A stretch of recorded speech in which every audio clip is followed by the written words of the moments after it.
Now, if you've been paying attention, you've probably noticed this pattern. Rappers keep dating the same women, same faces, same couples, same relationships popping up again and again. And this pattern shows up everywhere in the rap game. Even Drake and Future allegedly fell out after dealing with the same woman at one point. That's how small this circle really is. And here's the part nobody really breaks down. The dating pool in hip hop is very tiny, like way smaller than people think. And to really show you what I mean, let me start this video off with a quick story. A couple years ago, I met this mid-level rapper. He had a Billboard charting record at the time and some decent buzz to his name.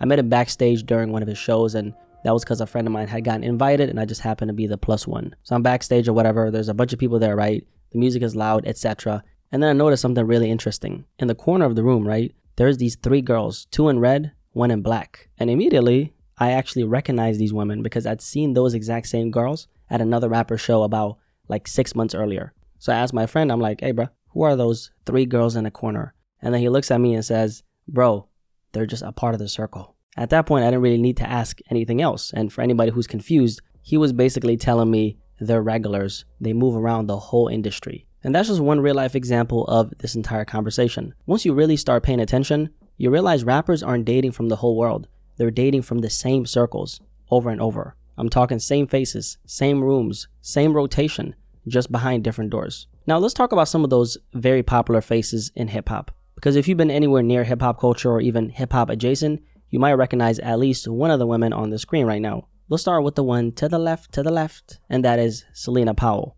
the self-proclaimed industry thought. I did say self-proclaimed, okay? Selena has built a career off of exposing rappers, finessing situations, turning private moments into clout, and she's taken pride in all this. This is her forte, like this is what she does. And then we have Ruby Rose, someone who got her first big break through dating Playboy Carti. She rode that momentum very nicely, got connected to the right people, and before you know it, she popped up in the Bad and Bougie music video. Wasn't Takeoff left off Bad and Bougie? RP to Takeoff. From there, Ruby Rose became a recognized face in the industry. She's dated several rappers in the game, built a massive IG presence, dropped music, launched an OnlyFans account. Now Ruby is interesting because she really understood the environment very early on and turned visibility into a business model. And unlike a lot of the women who got caught up in a game, Ruby caught on to the game early and capitalized off of all of it, securing her own bag in the process. You gotta respect it. And then there's India Love, someone who didn't just pop up on Instagram like most people think. India actually first popped off on Tumblr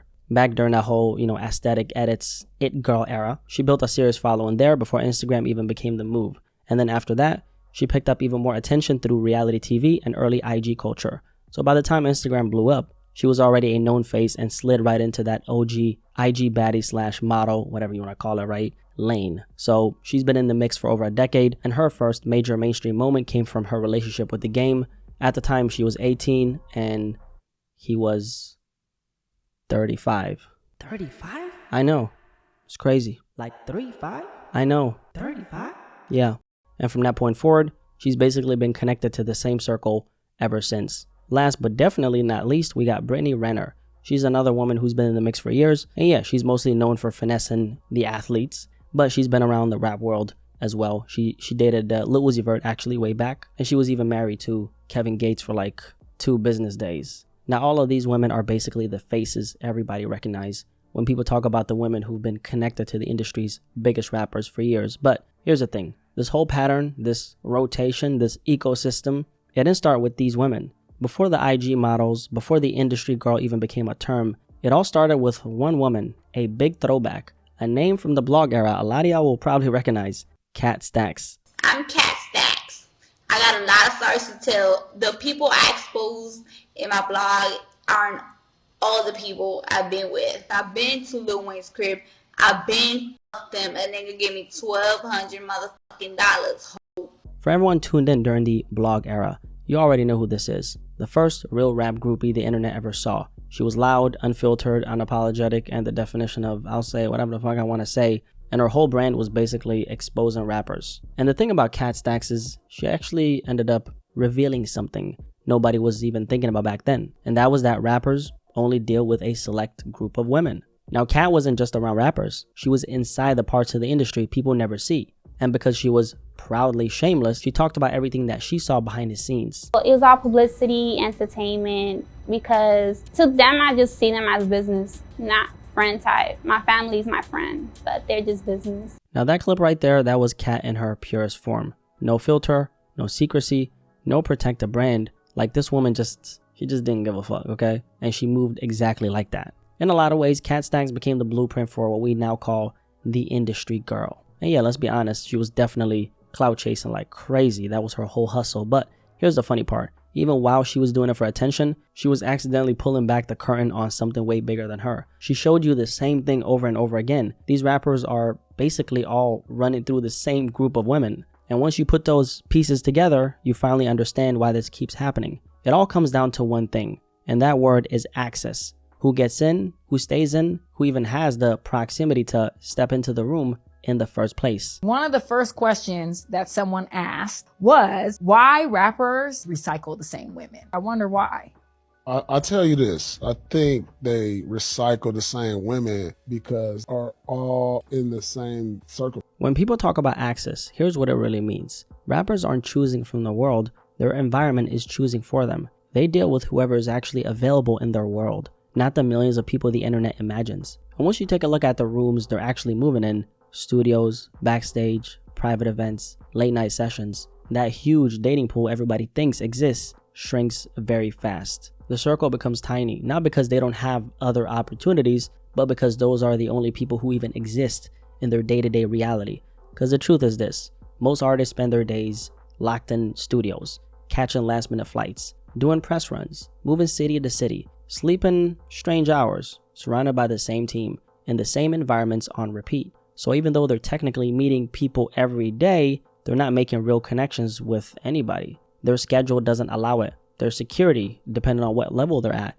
doesn't allow it. Their fame, depending on what level they're at, doesn't allow it. So naturally, they end up dating the people who are already in the mix, already in those rooms, already accustomed to their lifestyle. And once you understand that, the whole question of why do all these rappers date the same women starts making a lot more sense. And here's the thing. This whole dating ecosystem they're in, it's basically one big recommendation loop. Because most of these dudes are not best friends, but they all move in the same exact circles. In other words, they're doing shows together, which means they're backstage together. They're at the same studio sessions. They share the same promoters, security, videographers. They hit the same clubs and the same after parties. And what happens is this. Once a woman gets close to one rapper or is even seen around him, her name automatically travels through that whole network. Yeah, she been around the homies. Yeah, she's solid. Yo, she a little crazy, but she's definitely loyal. She's safe. She knows how to move. Whatever, right? That's the recommendation loop. It's not organized. It's just how the industry operates. So when a woman enters that world, she's not just dating one rapper. She's basically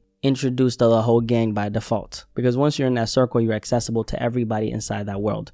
To them, she's the safe option. Not the best option, not the baddest option, far from, because a lot of the fans be way better than these industry women, right? That's another conversation. She's just the familiar one. And yes, it's very transactional in most cases, but nobody looks at it like that. Because at the end of the day, these are all grown adults coming together, knowing what it is, and they are all benefiting from it somehow. So it's really just the unspoken system that's been a part of hip hop forever. Now let me give you guys a clear example of what I mean. Y'all know Sexy Red, right? Of course you do. Now before Sexy Red blew up, she wasn't living this superstar lifestyle. On one interview with Sean Cotton from Say Cheese, she talked about having like $30 in her pocket back then. She was broke, she was grinding, she was trying to figure things out. And here's the interesting part, right? Before Sexy Red became popular, she was already spending a lot of time in Chicago, specifically around rapper FBG Duck, who was popping in Chicago before he got killed in 2020. You met FBG Duck before he passed, and you traveled to Chicago to meet, was it to meet him specifically? No, it was to shoot my video. And this footage of Sexy Red being around FBG Duck and a bunch of other people somewhere, I don't know where this is. This footage popped up when Sexy Red started blowing up. Wait, what's your rap name? I don't know yet. Some with Red though.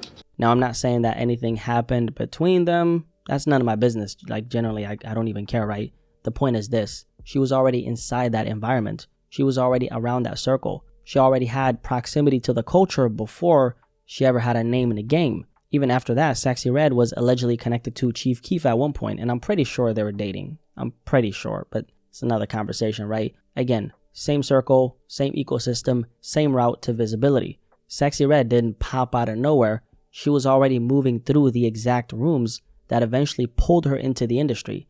And that's how this world works. Once you're inside those environments, you're not connected to one person, you're connected to the whole network. And that network runs on one thing, familiarity. Because here's the part that nobody really ever talks about, which is something that I touched on earlier. Although these women may not be the best option or even, the most attractive one, they're usually the most predictable option. And when I say predictable, I mean this. They already understand the lifestyle, the chaos, the late nights, the pressure. So rappers don't have to explain themselves or risk being misunderstood. And honestly, that applies to anybody. You don't have to be a rapper to relate to this, right? Whatever life you live, you don't want to sit there breaking down your whole schedule, your stress, your routine to somebody you're dating. You just want somebody who gets it. And predictability goes a very long way in an industry where nothing else is predictable. Think about it like this. Being a rapper today means living in constant uncertainty. 1 month you're up, the next month you're praying the algorithm isn't killing you. One mistake can ruin an entire rollout. One headline can tank your momentum. There's no stable schedule, no routine, no structure. So when everything around you is chaos, your brain naturally gravitates towards whoever feels familiar. And psychologists call this the familiarity bias. You don't need to graduate from Harvard to understand this. It's very simple. Your brain likes what it recognizes. Your brain trusts what it's seen before, even if it isn't the best choice. It's the easier choice because you know it. When your whole life is unpredictable, the familiar woman, the one already in those rooms, already around the team, already used to the lifestyle, automatically becomes the safer pick. There's no time to slow walk a new relationship, no time to figure out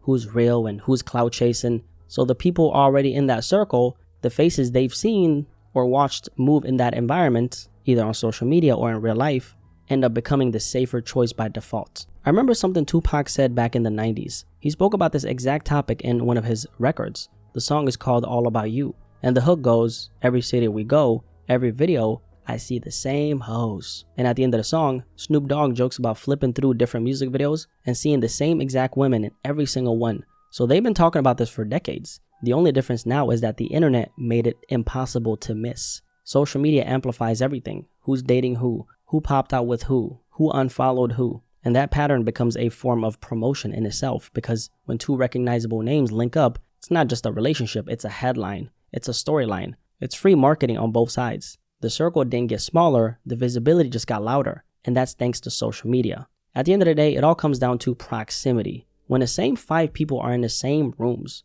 living the same lifestyle every single day, of course they're going to end up dating the same people. Of course we see the same faces linking up. So the real question is this: does hip-hop actually have a dating problem, or is it just a lifestyle that comes with it? The environment, the reality of being stuck in a world where proximity decides everything. I guess that's where I would ask you, why do you think rappers keep dating the same women? If you made it this far, drop a like on this video. Clearly this conversation resonated with you.